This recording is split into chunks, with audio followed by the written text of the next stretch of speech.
ಕರ್ನಾಟಕ ರಾಜಕಾರಣದಲ್ಲಿ ಸಾಕಷ್ಟು ಕುತೂಹಲ ಮೂಡಿಸಿರುವ ಸಚಿವ ಸಂಪುಟ ವಿಸ್ತರಣೆ ಕಸರತ್ತು ಅಂತಿಮ ಘಟ್ಟವನ್ನು ತಲುಪಿದೆ.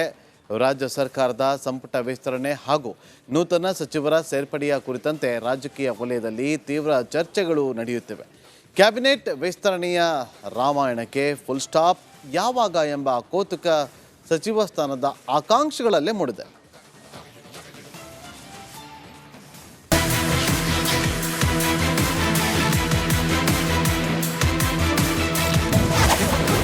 ತಿಂಗಳುಗಳು ಕಳೆದರೂ ಮುಗಿಯದ ಸಂಪುಟ ಸರ್ಕಸ್. ಪ್ರಮಾಣ ವಚನ ಸ್ವೀಕಾರಕ್ಕೆ 3ನೇ ಬಾರಿ ಮುಹೂರ್ತ.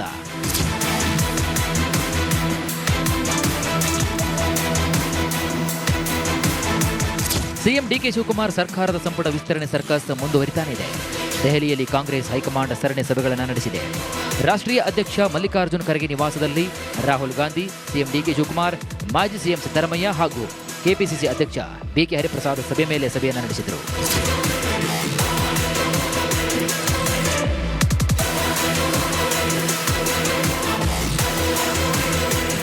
ಅಷ್ಟೆಲ್ಲ ಸರ್ಕಸ್ ಮಾಡಿದ್ರೂ ಅಂದು ಅಂತಿಮ ಪಟ್ಟಿ ಮಾತ್ರ ಹೊರಬಂದಿರಲಿಲ್ಲ.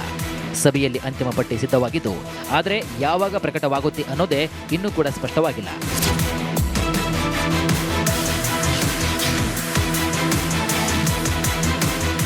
ಇನ್ನು ಪಕ್ಷದ ಆಂತರಿಕ ಮೂಲಗಳ ಪ್ರಕಾರ ಸುಮಾರು 16ರಿಂದ 18 ಶಾಸಕರು ಸಚಿವರಾಗಿ ಪ್ರಮಾಣ ವಚನವನ್ನು ಸ್ವೀಕರಿಸುವ ಸಾಧ್ಯತೆ ಇದೆ ಅಂತ ಹೇಳಲಾಗ್ತಾ ಇದೆ.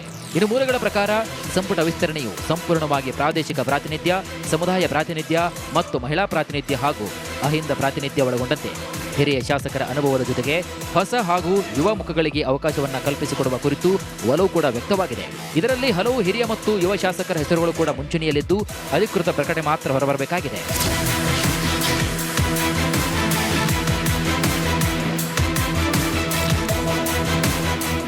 ಕ್ಯಾಬಿನೆಟ್ ವಿಸ್ತರಣೆ ವಿಳಂಬ ವಿಪಕ್ಷಗಳಿಗೆ ಅಸ್ತ್ರವಾಗಿದೆ. ಹೀಗಾಗಿ ಸೋಮವಾರ ಸಂಜೆ 4 ಗಂಟೆ ಹೊತ್ತಿಗೆ ಪ್ರಮಾಣ ವಚನ ಕಾರ್ಯಕ್ರಮಕ್ಕೆ ಸಿದ್ಧತೆಯನ್ನ ಮಾಡಿಕೊಳ್ಳಿ ಅಂತ ಲೋಕಭವನಕ್ಕೆ ಸಿಎಂ ಕಚೇರಿಯಿಂದ ಮೌಖಿಕ ಮಾಹಿತಿ ರವಾನೆಯಾಗಿದೆಯಂತೆ. ಇನ್ನು ಇತ್ತ AICC general secretary KC Venugopal ಅಂತಿಮ ಪಟ್ಟಿಯನ್ನ ರಾಜ್ಯಕ್ಕೆ ತರಲಿದ್ದಾರೆ. ಭಾನುವಾರ ಸಂಜೆ ಅಥವಾ ಸೋಮವಾರ ಬೆಳಗ್ಗೆ ಸಿಎಂ ಡಿಕೆಶಿ ಅವರ ಕೈ ಸೇರಬಹುದು ಎಂಬ ನಿರೀಕ್ಷೆ ಕೂಡ ಸಚಿವ ಸ್ಥಾನ ಆಕಾಂಕ್ಷಿಗಳಲ್ಲಿ ಮೂಡಿದೆ.